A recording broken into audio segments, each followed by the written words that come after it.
Good afternoon and welcome to the third of 6 City of Mesa Climate Action Plan Community Engagement Session. Today we'll be talking about air quality. So we're going to get started here just a couple of minutes after the hour. We've had an excellent response to this meeting series. We have over 75 registered for today's meeting. So we're going to give everyone a couple of minutes to get settled in and connect.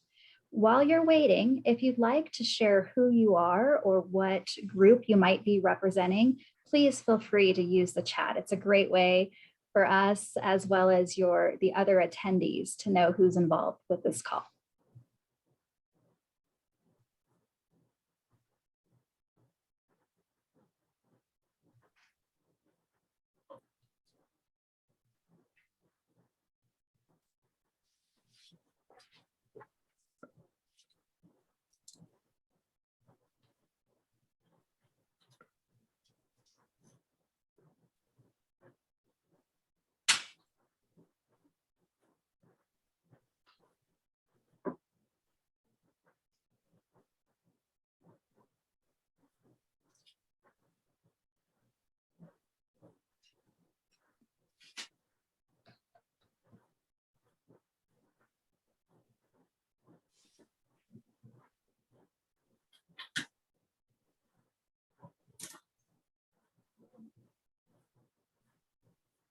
So again, for those of you just joining us, we're going to start a couple of minutes after the hour. We're just letting everyone get settled into the meeting, making sure the audio is connected for everyone. We had about 75 register for today, which is really exciting. And again, if you want to share who you are or what group or agency you might be representing, please feel free to use that chat.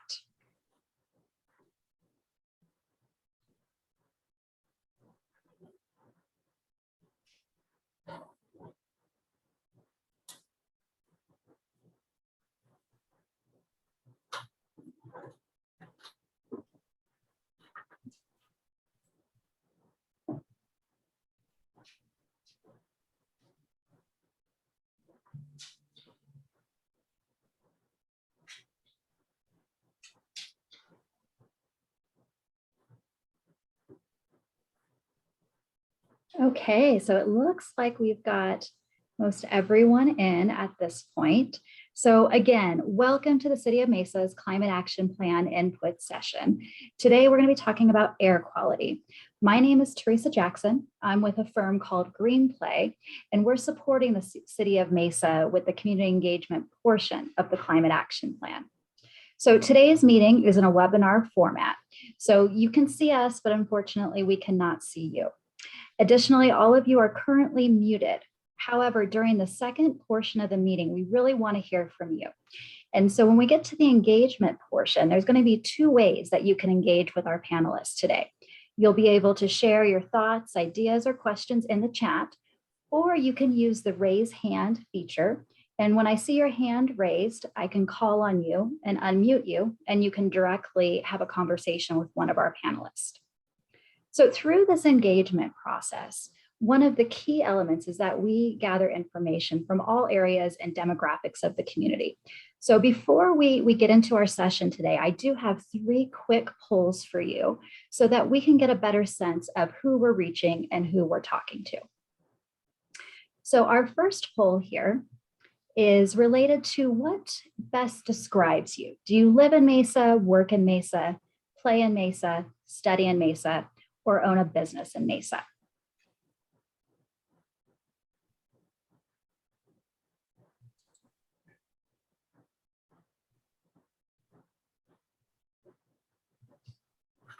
Looks like we've almost got everybody. I'm going to give it just a couple more seconds here.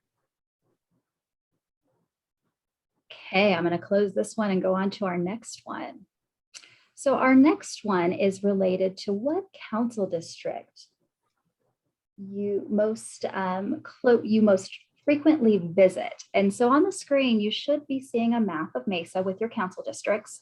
And so you're going to identify which most closely relates to the one either you live in or you frequent.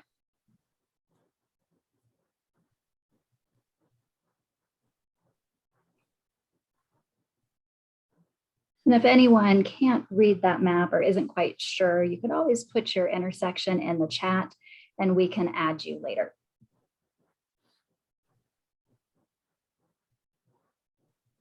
Okay, I'm going to go on to the third and final poll here. And that one's related to ethnicity.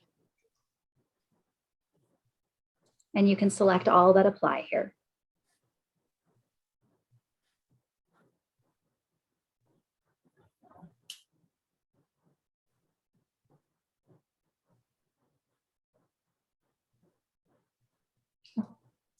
I'll wait for a couple more to come in.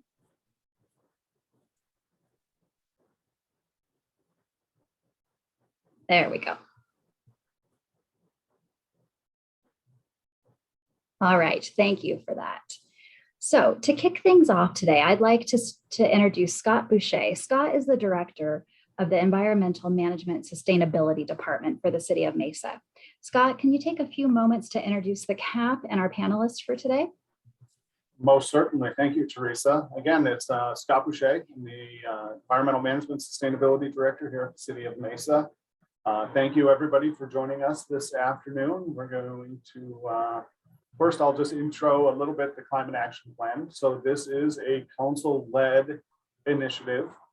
It came out of one of their strategic initiative planning sessions where they have a new strategic initiative of healthy environment. And you can see up there, it is to proactively and responsibly protect and conserve Mesa's environment and natural resources by mitigating climate change and reducing carbon pollution. In June of 2021, we presented the current climate action plan to the council, and they approved that plan. But it was also discussed that this plan will evolve over time. We do have some aspirational goals that I'll talk about in just a moment that are out into the future. And so we're anticipating there will be changes in technologies and other things. And so this is definitely going to be a living document. Most of you should be familiar because you probably signed up for this webinar through footprintfuturemesa.com, but I would encourage you to go out to that. And also if you go to our webpage, we have a climate action plan website that has more information in there that you can read the plan. You can sign up for these virtual meetings and explore some of the data that we have. So next slide, Teresa. This is an example of some of the data that you would see on that website for the Climate Action Plan. These are current performance metrics that the City of Mesa has. So I just want to say that sustainability is not new to the City of Mesa. This is not something that we just came up with since the strategic initiative. City of Mesa has had sustainability programs for many years now, over a decade. And these are the current performance metrics that we have that relate to the Climate Action Plan and relate to some of the environmental and sustainability programs that we have here at the City of Mesa. The next slide. So get into a little bit of detail. Here are the 4 aspirational goals that we have for the Climate Action Plan. The first goal being carbon neutrality, and that's to achieve carbon neutrality by 2050 by both reducing greenhouse gas emissions and also enhancing carbon sinks. We're also striving to reduce the carbon footprint of city operations by 50% by 2030. Aspirational goal number 2 is to prioritize the use of renewable and resilient energy to get to 100% renewable energy by 2050.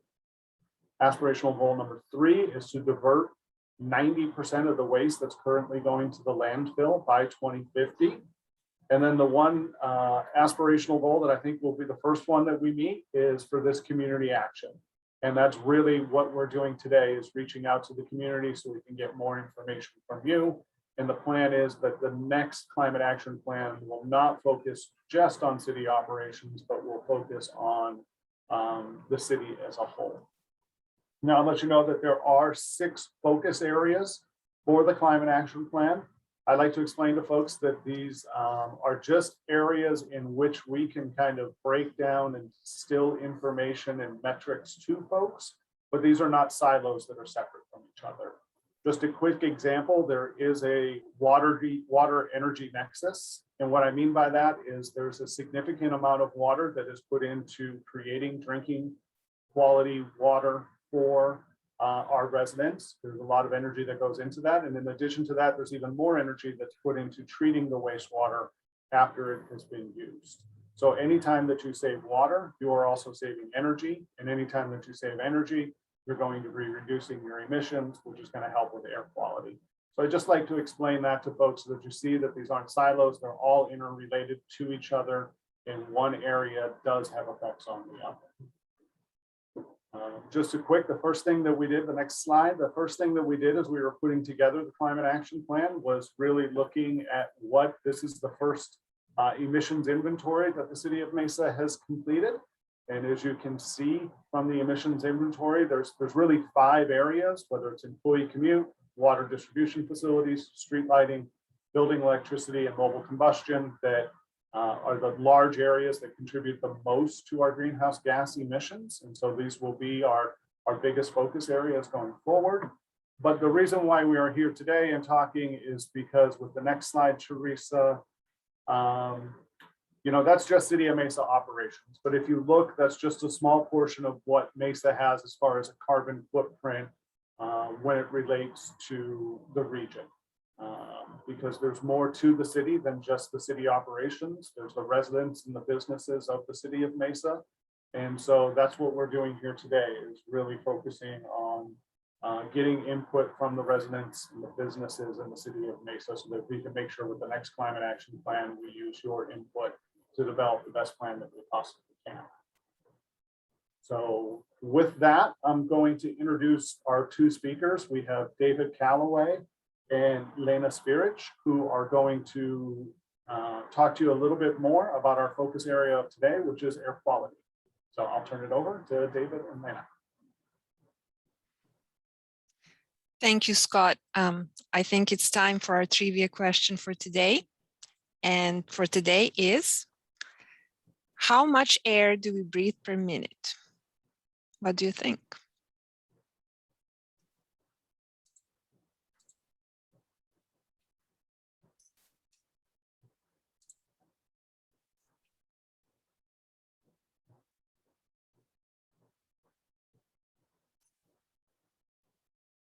Sorry, Teresa, you're on mute. Oh, close. Okay.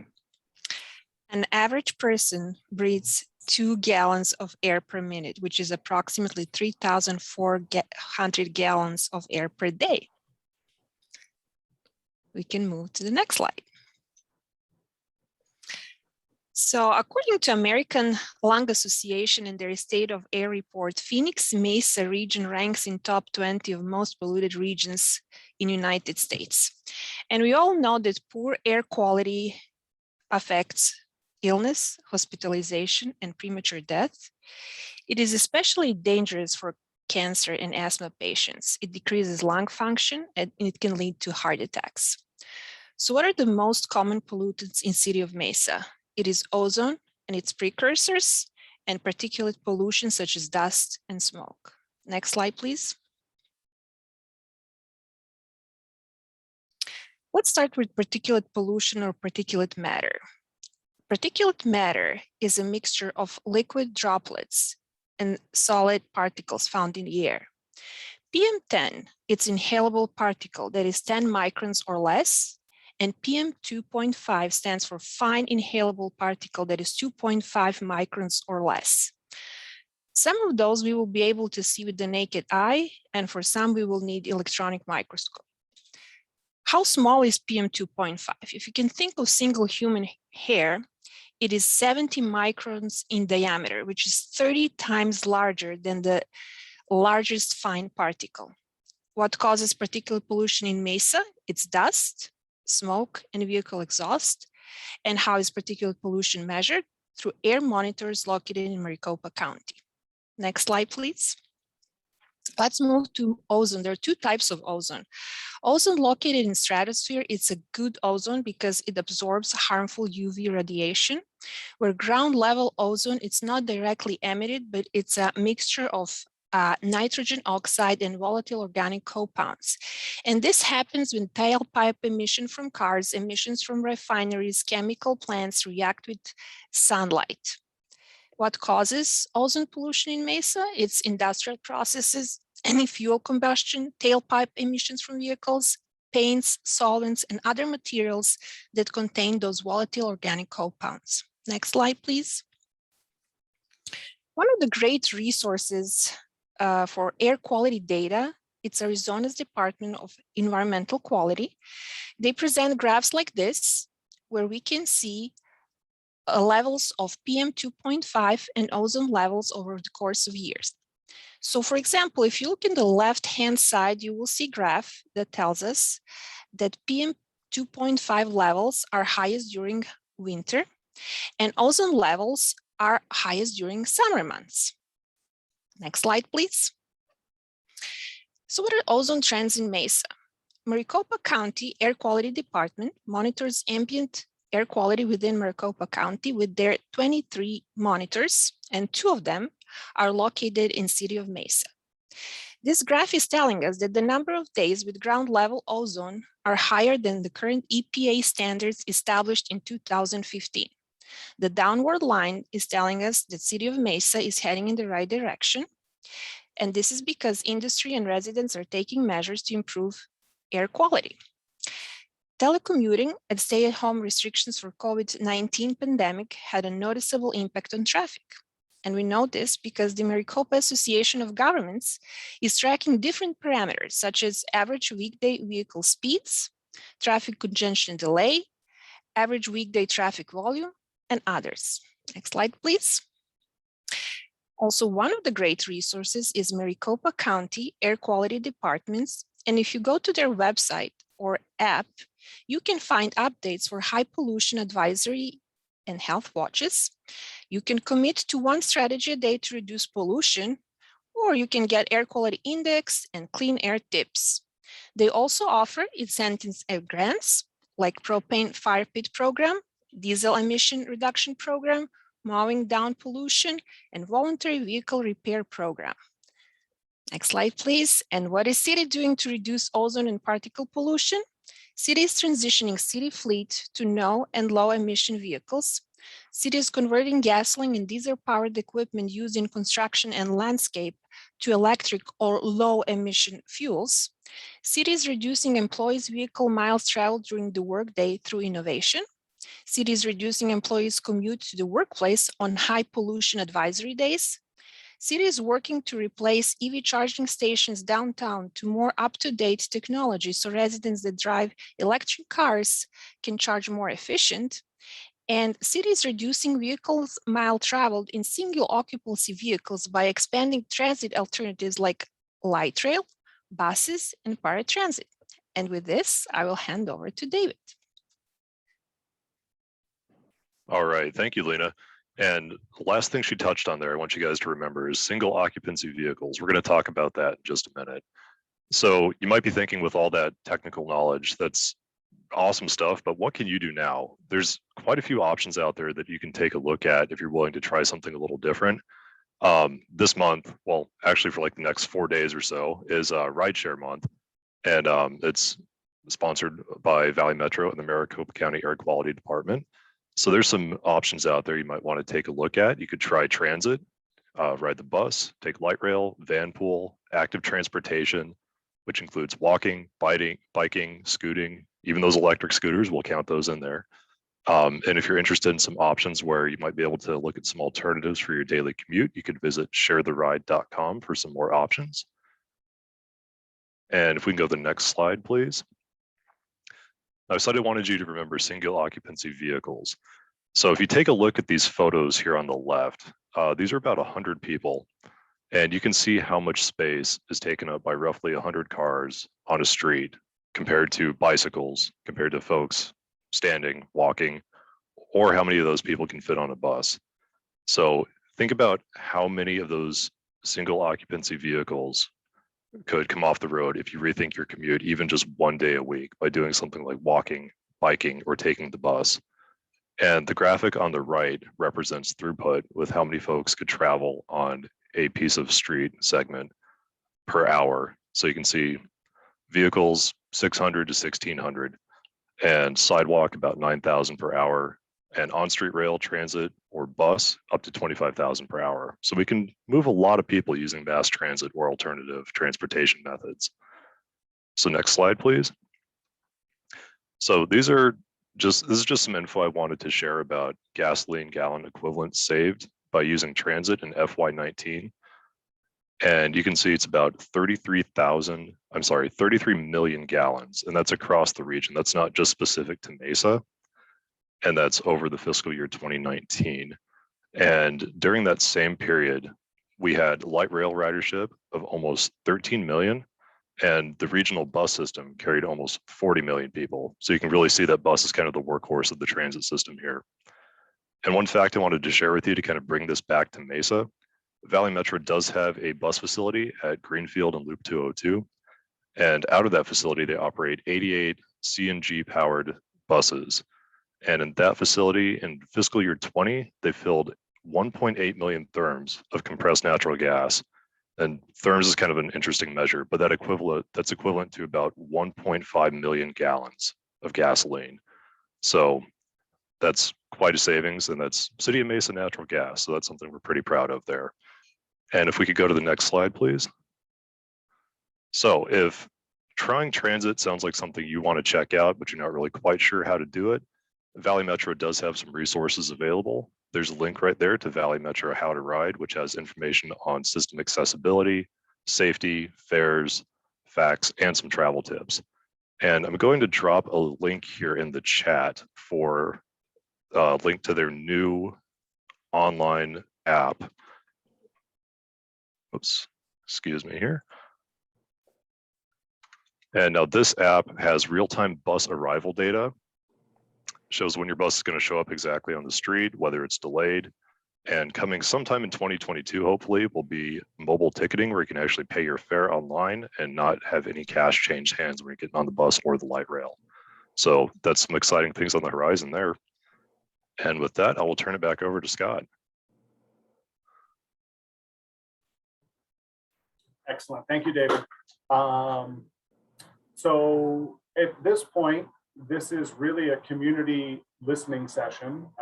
We want to get input from the community. You heard some of the experts that we have here at the City of Mesa, but at this time, we'd like to open it up for questions and comments. Preferred method is to raise your hand. Teresa can call on you and you can speak into your microphone and talk to us. Or if you're unable to do that, you can always use the chat method also.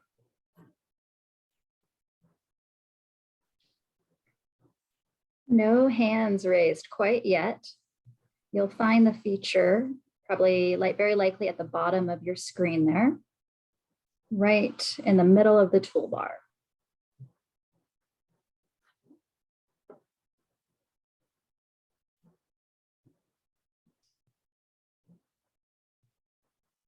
I'm going to scroll back through the chat here and see if we missed anything from earlier.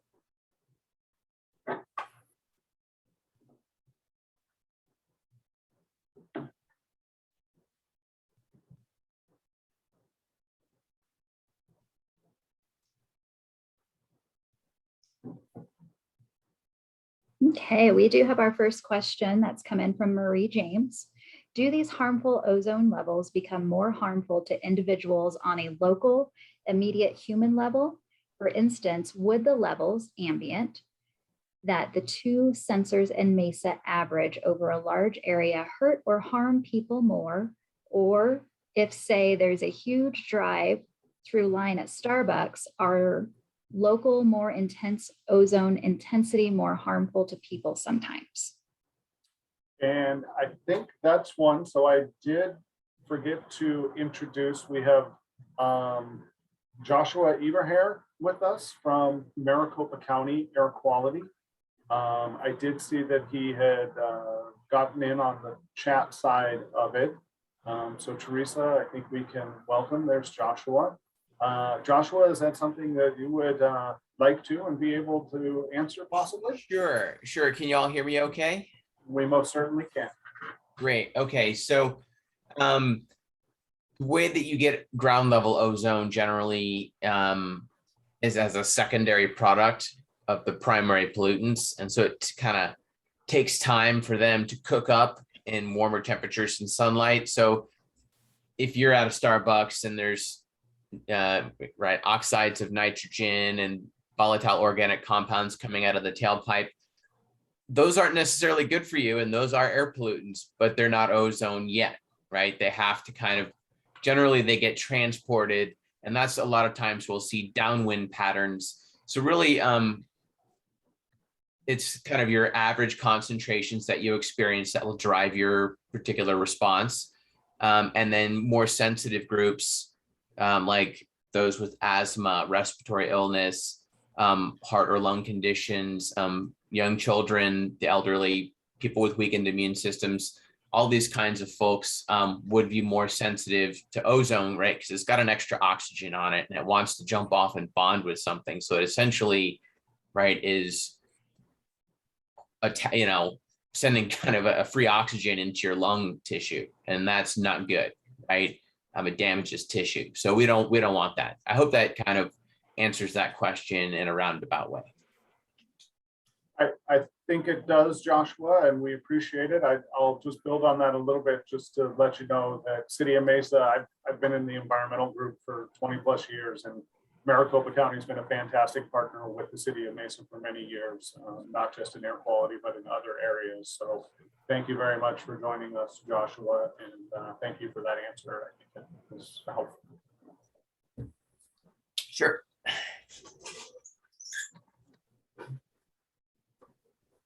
Not seeing any hands or questions at the moment. Again, we want to encourage you to use that chat feature or raise your hand to engage with our panelists today. Oh, we have a question that's come in from Dina. Are the traffic controls and highway extensions maximized or coordinated with the sustainability team to minimize impact of ever expanding traffic needs? David, do you want to try and take that one? I mean, we can tag team it if you want at the end. I think so. I think this might be something where I need some help from Joshua too. This is a big question, Deanna, but it's a good one.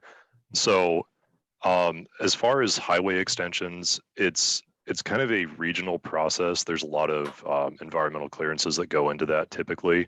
A lot of that's done on the federal side, especially if it's a highway. There's federal money involved.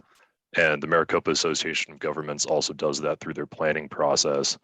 And Joshua, you might want to step in here if the county does something specifically with roadway expansion and construction. I'm not 100% sure how you guys handle that. So that sounds about right. So MAG, Maricopa Association of Governments, is kind of regional transit authority, and they manage a lot of the long-term transit projects. Then I think it's the National Environmental Policy Act requires environmental impact statements for projects, and especially large projects that involve transit, and those take a lot of time to develop. And so it's kind of a very, it's a process that's planned far out into the future, let's just say, right? So they're not taking a lot of quick turns. So that being said, I mean, air quality would be involved in just kind of the permitting of the actual construction and so forth. I'm sure there's other government functions with the actual construction of the transit options. So hopefully that covers my end. Yeah, and I'll just build on that a little bit. I used to be a member of the MAG Air Quality Committee, and there are plans in place that they put in place when we are in non-attainment. So when our air exceeds the national ambient air quality standards, there are regulations that get put into place in plans that must be developed. And most of that does, as Joshua was hitting on, runs through MAG, whether it's through the air quality committees, the transportation committees, and then rolls all the way up to the executive committees that have our mayors and city managers on those committees. So yes, there is involvement both from the environmental standpoint and then looking at trying to also at the same time meet the traffic needs. Great, thank you. So we do have a question from Colby now, and panelists, if you'll take a look at your chat, he also has a link he's embedded in there. How realistic are the City of Mesa's goals given the chronic state of ozone, marginal and moderate non-attainment maintenance in the Mesa area? I don't mind taking that unless anybody else is really excited to answer that question. Those goals, I will say, the goals are aspirational goals, and we use the word aspirational for a reason, because they are set out into the future. It is something that we are working towards. Is this going to happen overnight? No. One of the big drivers is vehicles. With our air quality problems, when you look at emissions and where they're coming from, if you think back to the chart that I had originally, even with the city of Mesa and their emissions, over a quarter of the carbon emissions that we have are related to driving vehicles, whether it's employees driving in to come to work or employees driving around the city during their work. So one of the focuses that we will have, and that's one of the reasons why we have David on here today, is if you can prevent that drive, or if you can combine those drives, ride with other folks, use public transit, walking, bikes, that's going to reduce it. In addition to that, Lena is somebody who's working hard from a city operations standpoint on the electrification of our vehicles. So going with low emitting or no emitting vehicles, and it will help us tremendously, I believe, to get to these goals. But as of today, no, those goals cannot be reached today. We have them set out into the future. We've made progress over the last 10, 12 years, but there's more progress that does need to be made. And I would just follow up on that and say that there is a lot of things that we can do, and so we focus on that locally. And then there are some things, right, that Scott mentioned that we can't necessarily, we don't control standards for automobiles, right? That's kind of a federally driven standard for fuel efficiency and the emissions that come out of that and all that kind of. So, you know, but to the extent that, let's say by 2030, all production cars are electric, right? We can get some help on some other areas over time. If by 2030 that sticks and there are no gasoline cars produced in 2030 or beyond, right, as is currently the federal policy, that can help us. Now, whether that's going to stay or not, same thing with APS having a carbon-free footprint for energy production pledge at some future horizon. It's not going to happen overnight, and as they move towards it, it's going to clean up the energy grid. I'm not sure what SRP's plans are, but I think between what can be done locally and some of the moves that are hopefully happening on things that we can't control, we can make a difference. Thanks, Josh. So still looking for any other questions or ideas our participants might have today. Well, we do have two that's come in from Donna. So are there greater city efforts to develop safe bike lanes? That's her first question. And then secondly, Sky Harbor is located centrally in the valley, but planes fly overhead of many of our communities. Plus pollution isn't staying in one place. How much impact does that have on our regional air quality?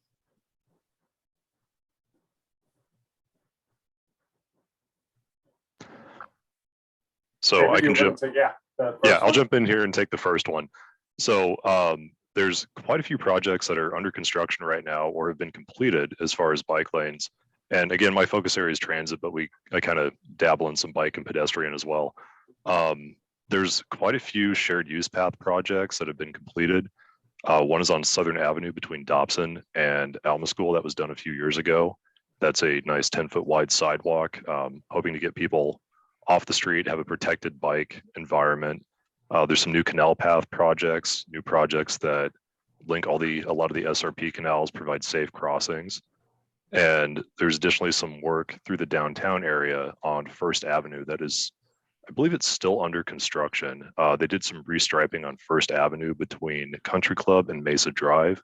That creates a separated bike lane with a parking lane. So that provides some respite for cyclists from moving traffic.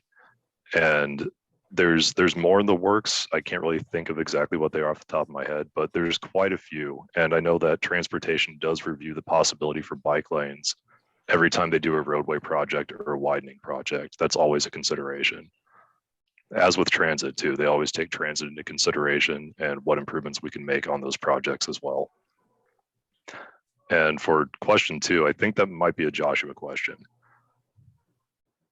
So we do work with So there's aircraft emissions data that comes from kind of the FAA takeoff and landings records, and there's some assumptions that are made that pollution between kind of ground level and some altitude, a couple thousand feet, is local. And then besides that, right, it's not our problem. Either the elevation is too high to really affect us and gets kind of blown away in the wind transfer. So we account for that locally in our emission inventories. We'll do a comprehensive emissions inventory for air pollution in Maricopa County every 3 years. We're doing one right now for 2020, and we will count that those emissions from aircraft. We'll also get emissions from the smaller gasoline powered aircraft, the single engine, like the Deer Valley Airport, right? So not Sky Harbor, right? Your smaller leaded gas engines. We'll get the emissions from that. So we account for that. It goes into kind of, as Scott mentioned earlier, kind of the attainment plans or state implementation plans, SIPs, that would help move us towards attainment for being in compliance with certain kinds of air pollutants that we might not be in attainment for, like ozone or particulate matter, 10 microns or less. But and definitely, right, airports are going to affect air quality, and they can. It's a lot of fossil fuels to move something against gravity and over distance. So yes, there's air pollution. It contributes to air quality concerns. It creates fossil fuel, greenhouse gas related emissions, and that's one of those. Gee, what do we do with that kind of areas when it comes to climate action, right? How do we get air travel efficient enough that it's not putting out a lot of carbon footprint? So I hope that answers that. Great, thanks, Joshua. We do have another question from Marie. So she caught that buildings were emitting a lot locally besides vehicles, which were neck and neck in level of impact. Can you explain how buildings locally in our city contribute to our regional emissions? Do some HVAC systems emit more than others? I'll take the first portion of it, and then Lena, if you want to build on it a little bit. That when you look at our emissions inventory, that's looking at the carbon emissions, and that is based for the buildings is based off of the electrical use that they have. Electrical and natural gas, I should say too. So it's the energy that's being used in those buildings that then have emissions that are associated with the production, whether it's the production of the natural gas or the production of the energy that is used in the building. So it's not necessarily leaking from the HVAC systems. It's just the energy that's being used. Again, I go back to that. If you save water, you save energy, which reduces emissions, because that energy is going to have emissions associated with it right now, because it's not 100% renewable energy that's being used. Hopefully that answers it. Lena, was there anything else you wanted to add? Yes, and I would like to add to that it certainly makes the difference if HVAC is in better or worse condition. Is it old or new, SEER ratio? So that's particularly something what we're looking here at the city. We're doing different kinds of analysis to make sure that that we comply with GHG emissions. We would like to replace older equipment with new. We are doing all kinds of assessments to make sure that City of Mesa is heading towards our goal. And I think, thank you, Lena and Marie. Just I see your second question that is there, kind of a follow-up, and hopefully this will help out with it. So we're talking about air quality as a focus area today within the climate action plan. With air quality, many times, as Joshua has hit on, there's local emissions that are happening that have a direct effect. So we talked about airplanes taking off and at a point that they're having a direct effect on our local emissions. And then there's other emissions when we looked at that pie chart, that there's carbon emissions that are happening that are affecting climate change overall. And so there's a differentiation between the two. So the focus area we're talking about today is air quality, which can be more localized, but also does, if you think of times when large fires are happening in California and you see that smoke that is coming over and affecting the air quality here in the valley. There is regional issues that come with air quality. But then there's also local air quality issues that are from emissions that are happening here at the local level. So hopefully that helps to try and explain it a little bit, because we are crossing over a little bit between local, regional, and then essentially worldwide emissions and the effects that they have. And I do want to make a mention that the overall Mesa greenhouse gas emissions budget that came from the Maricopa County report, sorry, my dogs are barking. So that includes the consumed electricity in Mesa, which means that even if that that particle of electricity was generated outside the county or outside the city, I accounted for it in such a way that we're looking at the demand-driven greenhouse gas emissions by kind of taking the overall like grid carbon intensity and then figuring out, you know, who used how much electricity and using an average carbon intensity across the valley. So in that way, you can kind of get a sense that, yes, maybe there's a power plant somewhere far away from Maricopa County, maybe in the state, maybe not, but Mesa is purchasing this electricity in that electricity part of the pie slice. And so again, that focuses on local efforts to conserve energy, save air pollution. So. Yes, thank you, Joshua. City of Mesa, when you look at our inventory, very similar on how it's developed. And just remember that air does not know boundaries of political boundaries that we put in place. The air that we have today is going to be somebody else's air tomorrow. So this is something that we have to look at both locally, regionally, nationally, and globally. Thank you. Well, so as we're waiting to see if any other questions come in today, I'm wondering, Joshua, if you wouldn't mind sharing with all of us what the county is doing with responding to climate change.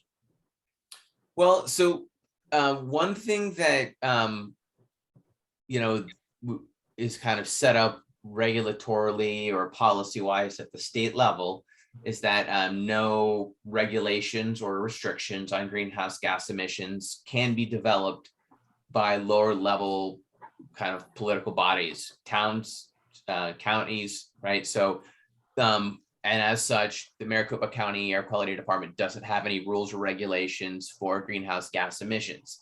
But what we do have is regulatory authority to maintain healthy air quality standards for the criteria air pollutants, which are your non-climate change related gases, VOCs, the particulates, NOx, sulfur oxides, all of those toxics.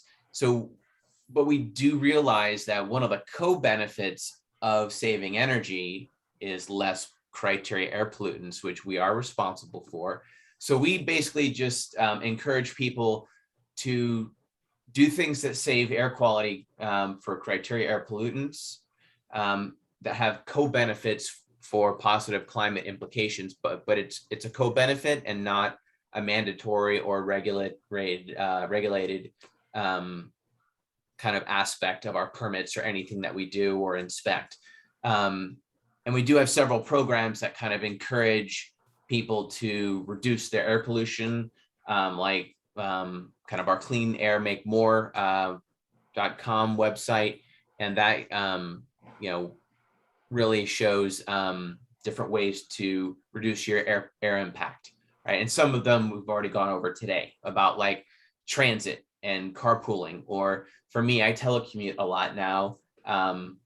So, and I have a Prius, which gives me great gas mileage. So I don't know, I make choices that try to help that in my own life. And, we have our lawnmower voucher program's been pretty successful, and garden devices. So if you recycle your gas powered devices, we'll give out vouchers for people to buy new electric powered ones at Home Depot.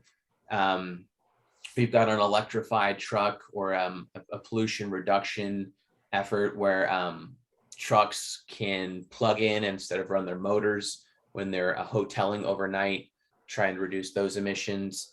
In certain areas, we have the propane fire pit program during the winter, which gives a voucher for people to go in and buy a propane fire pit, which is cleaner than burning wood. So that helps with kind of air quality. So those are some of the programs that we run at the county level. So I hope it gives you a flavor. Thanks, Joshua. We do have another question that came up. It's kind of in that same vein there. So in California, they just signed a bill to stop selling gas-powered equipment like mowers and blowers. Have there been any city or regional efforts to require something similar or to discourage use of blowers that can cause not only pollution, but noise as well? I'll take a little bit, and I think Joshua hit somewhat on this. I think I will just say California and Arizona are typically different politically and how they handle some of these issues.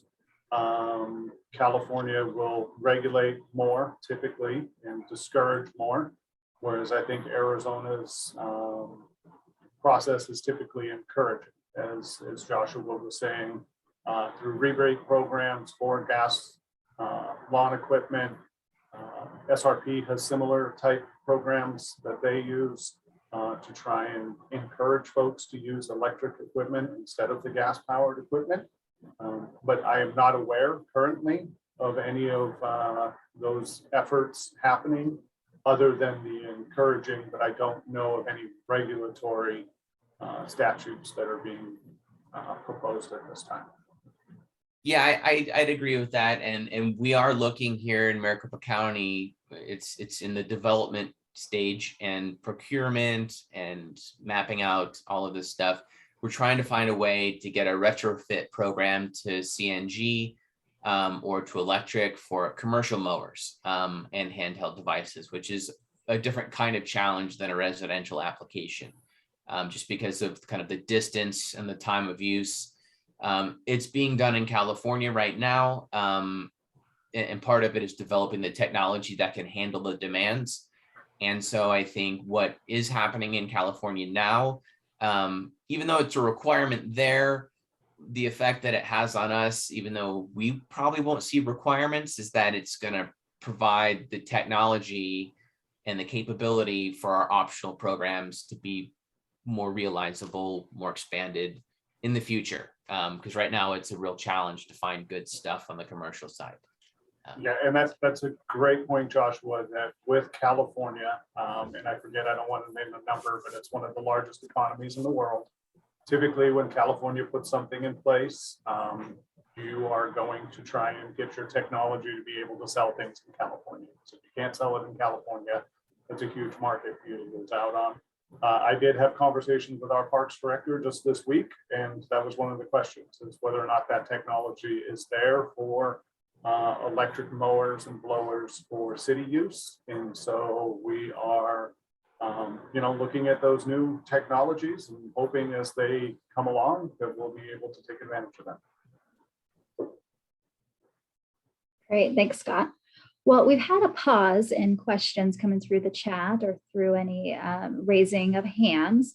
Before we wrap up today, I want to turn it back over to our panelists for just a moment. Sometimes these questions can spur additional things to share with the audience. And so I know I'm putting you on the spot a little bit here, but we've got some time. So to our panelists, is there anything else that you want to share with our attendees today? So I've got something else just real quick. There's a little bit of discussion on bike lanes and biking. And I just wanted to bring up that Valley Metro does have capacity on their buses and light rail to bring your bike on board. So if that's something you wanted to look at as far as planning your commute in a different way, where you might bike to the bus stop or light rail stop, bikes are welcome as long as space is available. So that's something to consider as well. Great. Thanks, Lena, anything you'd like to add? Yes, I will just add that we have our excitement here about EV charging stations. We're working hard on replacement of Blink charging stations that you probably saw downtown. If you were visiting Mac or library, you could see them. So in the near future, you will see new Blinks over there. So this is something exciting that we're all working on here. Joshua, anything else? I would just encourage folks to have a look at the Maricopa County greenhouse gas emissions inventory from 2018. Mesa is in there, but so is the county as a whole, and all the other cities and towns. We kind of split it up by city and town, so everyone could get their individual profile. And it's just an interesting story to see what the county looks like on average, and to see what your local municipality looks like based on its kind of differences from the county as a whole. Anyway, so there you go. And I'll just end it with thanking everybody for their participation today. Truly, the City of Mesa values the input of our residents, our business owners within the community. This is a great opportunity, and thank you for your participation today. There's other ways for you to participate through the websites that we mentioned earlier, the Footprint Future Mesa, or at mesaaz.gov. You can also go to the Climate Action Plan. So I just encourage folks to be involved and let your voice be heard. Thanks, Scott. And again, as Scott mentioned, please continue to visit the Footprint Future Mesa website, share it with your friends, your family. This engagement is really critical to the City of Mesa developing a successful plan for the future. I want to mention that there has been a survey added to the site. It was added just last week. If you have your cell phone handy, you can scan this QR code. It will take you right there. The survey will be open for quite some time, likely to the end of the year, but we encourage you to take it sooner and to help us out by sharing that survey again to your friends, family, and coworkers. Again, thank you for being part of this important conversation, and we hope that you'll be joining us for future webinars. This specific webinar will be posted by this time tomorrow. So if you want to go back and take a look at any of those graphs that were shared, or if you want to share it with others, it will be on the Footprint Future Mesa website to do so. Again, thank you so much and have a great day.